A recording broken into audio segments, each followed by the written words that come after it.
Hi, today we're looking at the Janome Sewist 709 and the Sewist 721. In this video, we'll be covering troubleshooting, care, and maintenance for your Sewist 709 and 721. I'm working today on the 709 and it's very similar to the 721. So anything that I teach you on this machine can be transferred to the Sewist 721. Let's first start with some troubleshooting. If you're sewing and you're having some issues with your stitches not coming out correctly, there are a few tips and tricks that you can try to see if that will help. First off, I would always recommend just rethreading your machine. Sometimes it's just a stray piece of lint caught in your tension disc, or sometimes it's just you've missed a step in your thread path, or that it's come unhooked. So I would suggest start by unthreading your machine and starting again. If that still doesn't fix your issue, here's a couple other things that we can look at. Let's start at the top of the machine. Our machines come with two separate spool caps. Right now I have a spool of thread on with a small spool cap, and then I could show you, I can transfer it out and put on the large spool cap. So if you're using the wrong spool cap for your thread, it can sometimes get stuck on the machine or on the spool cap or on the spool itself.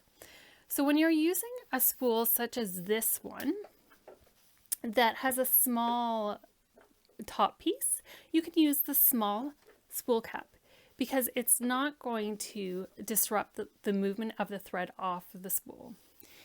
If we had a cap like this, the small spool thread might cause the thread to get caught on the rough parts of the thread spool itself. So then you could use a larger spool cap.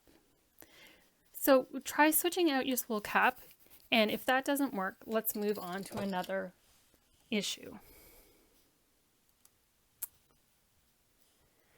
You'll notice on the front of the machine you have a tension dial. So you can check to see if it's gotten bumped or accidentally shifted and that you're way outside the norm. You definitely want to be around the 3-4 range. So if you're too high or too low, maybe adjust back to 4 and see if that fixes the issue.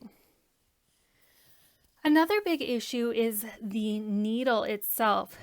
They often, you can't really tell, but sometimes you will end up having a burr or a dull needle and it needs to be switched out. So it's really simple on this machine. There is, right in here, there is a little knob that you twist. If that knob is too tight, there's a slot on the end of it that your screwdriver fits into, and you can turn it that way. Simply unscrew a little bit, your needle comes out, and you can grab a new one and put it in and see if that fixes your problem. Another issue that happens that I am totally guilty of is putting in your bobbin the wrong way. And there is a right way and a wrong way. So check that out. You want your thread to peel off like it's going around a clock, so clockwise. So it needs to go in that way, and you drop it in, and there's a little lip or a little slot for the thread to go through there, and make sure it's sitting there properly. It's not uncommon for people to not be paying close enough attention. I do it every once in a while, and to drop your thread in with it peeling off counterclockwise. And then when you do that, it won't sit in the slot and the tension's not going to be proper when you're sewing. So always make sure that your thread is peeling off in a clockwise fashion, and that when you put it in the slot, it's going to be turning like that. If all else fails and none of these tricks fix your sewing issue, it might be because your machine is needs to be cleaned. So let's go over how to clean and oil our machine. First off, always turn your machine off and unplug it so you're being safe as possible. And then I always remove my presser foot so it is out of the way.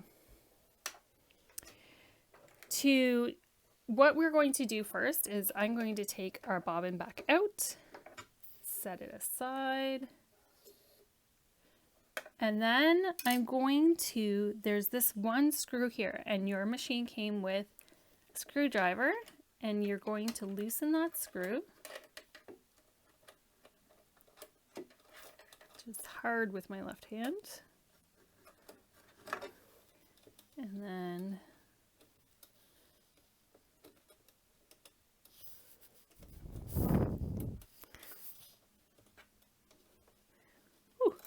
there, once it's out, I'm going to lift the throat plate off, and we're going to look in our machine. Now this machine hasn't been used for very much, hasn't been used very much, so it's pretty clean, but I'll show you what you should be looking for. First off, before you take anything else out, I want you to note that on your bobbin case and your bobbin holder, there are two arrows that line up, and you just want to keep note of that so that when you put it back in, you have the bobbin case going back into the proper position. And you can simply lift that out. Now you're going to clean all the way through here, all around, and then you're going to clean in here. And often what I like to do is dip in there and then you pull off any lint that you find. And I like to make a little pile. I know it's kind of weird. I make a little pile to see how much lint I can get out of my machine. So there's all these different areas that you can get lint out of. And then what you're going to do is, if you have a soft cloth, I have just a little piece of jersey fabric, nice and soft, and you're going to give it a good little wipe through every part that you can really touch. You just want to get out as much lint as possible, and then wipe down your bobbin case too, front and back. And before we close up the machine, we want to oil it. Now you don't need very much oil at all, and there is just one little spot, like right down here. There's a little bit of a wick, and we're going to drop one drop of oil in there. And you don't have to do this all the time, but every time you go in and clean the machine. So I just drop one drop of oil in there, and then it's good to go for a long time. And then you simply drop your bobbin case back in, making sure that you have those arrows lined back up. And then put your stitch plate back down, and don't forget to secure it with your screw.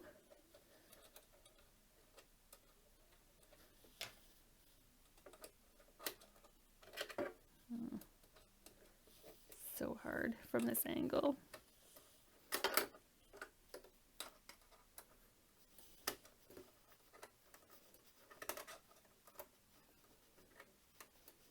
Okay, and then make sure to put your bobbin back in. I'm just cutting off a little bit of extra thread there.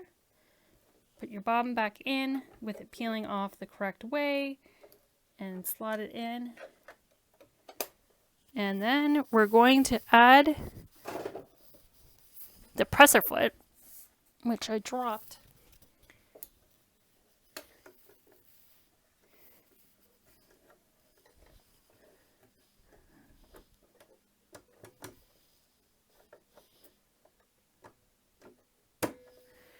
And it's back on, and you can rethread your machine, and the 721 has an automatic threader and the 709 does not, but that will not stop us. If you have problems threading your needle, you can always just cut off a little bit and it will help create a new crisp edge that's easier to thread. Also make sure that when you thread your needle, that it doesn't get wrapped around the needle or knotted. That can also affect how your machine is stitching. Another thing is when you're stitching, if it's not working properly, is to make sure that when you start stitching, is this going to pull up for me? Of course, I'm going to pull that thread out, my bottom thread, is that when you start stitching, make sure that you hold on to both thread tails so that they're not getting sucked back up in the machine. That often can cause problems when you're sewing. Anyway, those are the tips and tricks that I have for you on how to clean your machine and if your stitching is not working properly. I hope that helps. Have a great day.